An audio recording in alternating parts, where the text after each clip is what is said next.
I cannot stand how the news has been dogging Gen Z and calling them lazy for not wanting to work a 9 to 5 for the rest of their lives. Let me put it in perspective for everybody who's a little confused here, okay? I work 5 days out of the week, 40 hours a week, okay?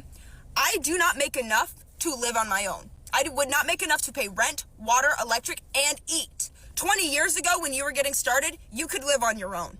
20 years ago when you first started, you were able to do everything that I am now struggling to do.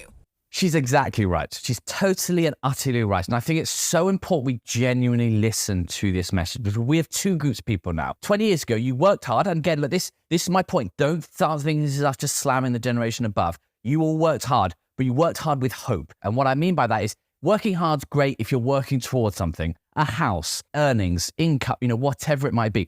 As Gen Zs, because everything is clipped, and I do mean everything, rent, food, bills, the full fucking lot, no chance of getting on the property matter, it's really hard to motivate yourself when you literally, it's at the end of the month, you go, I've done all this work for the month and I've got no more money than when I started. Like, it's really hard to work hard when you have no hope.